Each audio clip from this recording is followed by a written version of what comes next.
Welcome back. Guys, we're still talking Super Eagles. Tonte, let me allow you to continue from where you left off. Well, yes, so, but I don't expect to see Wilfred Ndidi playing the right back position. I expect he's a midfielder, and I expect to see him in midfield. But if he's going to start, that is left to Raw to decide. Well, I expect to see someone like Musa Mohammed in right back. Oshiwa Abdullahi. Personally, I'll put Musa Mohammed ahead of Oshiwa Abdullahi because he's fast. He has grit. Okay. And let me say he's fearless. Going forward, again, adventurous. Very adventurous, but even trailing back to catch up in defense to cover up. That I expect to see. But midfield again was a problem against the Zambians defensively in that regard. So Onazi does, in my view, does need to pick up his game. I personally don't see. I've seen some ratings. I don't agree with. I personally don't feel. It just doesn't look like the player of 3 years ago at all. It doesn't look like that. Where would you start up front? If we're going to go with this 4-2-3-1, that seems everybody's playing 4-2-3-1 now. Who's going to be that man up front? Is it going to be an Odion Igalo who probably hasn't scored, or a Brown Ide who has link-up play? What would be your choice? Well, I think I'll stick to the lineup, from the previous game aside from the defense, and that will be Brown Ide. Now we know as regards Igalo's absence from the previous game, that's not taken against him. However, I think Brown Ide actually offers a whole lot, of technical input up front, which will really play out for Nigeria against Algeria. His hold-up play, being able to create chances even when he is not scoring, and even provide assists. That can happen. That can come from Igalo, no doubt. But in terms of recent performances and participation in the Super Eagles, Brown Ide up front. Okay. Then see most likely, definitely, it will be. But there's still some concern as to his performances recently, particularly with Arsenal. It's somewhat deep, so to speak, in form. But he still has an opportunity to actually come in and shine alongside Iheanacho and Modi Simon as well. All right, Tonte, let's leave the Super Eagles and talk about Algeria, because how well you know your opponents sometimes determine how far you go when you want to win games. So the Algerians, what can we expect? What can they pull off from their bag of tricks?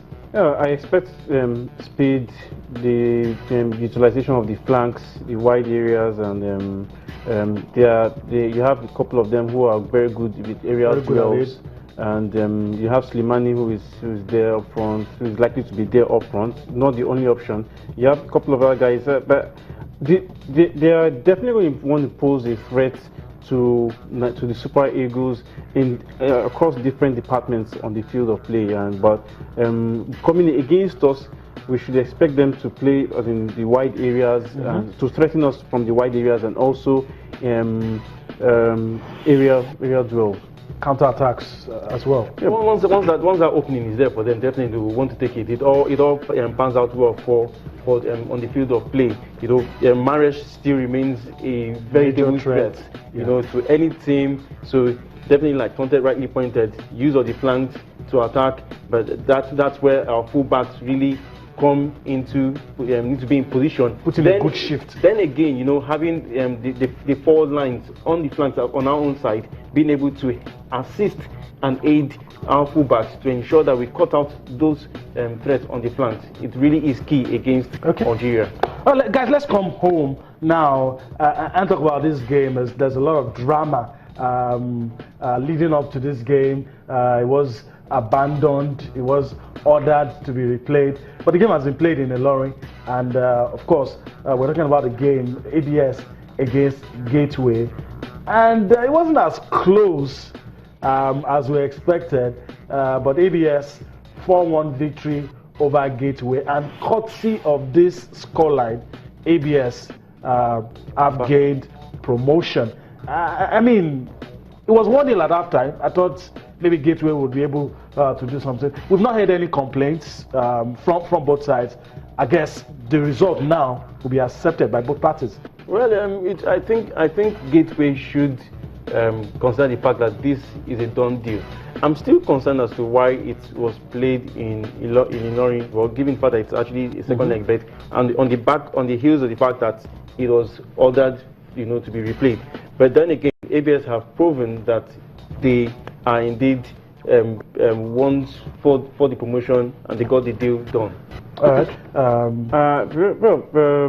ABS, congratulations to them to start with.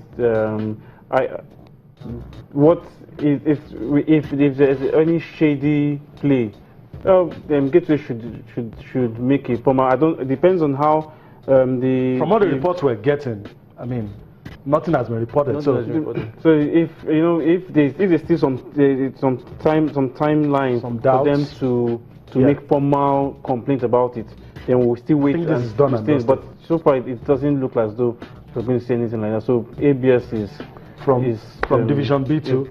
So we're going to be seeing them in Nigerian professional football league. We'll just see whether if they will have that, they'll retain the same grit they had at the NNL or in the MPFL. All right, so we move on. Let's talk about Ifeanyi Ubah FC. That's the team everybody's talking about. From the start of the season, they showed ambition. It was clear to everybody what they wanted. They wanted to play on the continent. But let's quickly tell you some of the key decisions that have been taken. Guys, listen to this. Just shows that the owners of the club are very serious. Players that will share 10 million for winning the 2016 Federation Cup. That's good money, if you ask me. Technical Director Mitchell Dobrev and Assistant Coach Rabel Everton get $10,000. Other management and coaching staff are to share 3 million. Supporters club get 2 million. These are some of the key decisions taken by the club.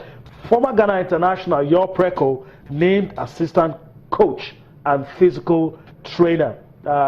Raphael Everton has been handed a new role as head coach youth development of Ifeanyi Ubah Football Club, and of course the club gets 150 million to prepare for next season's CAF Confederations Cup and all the other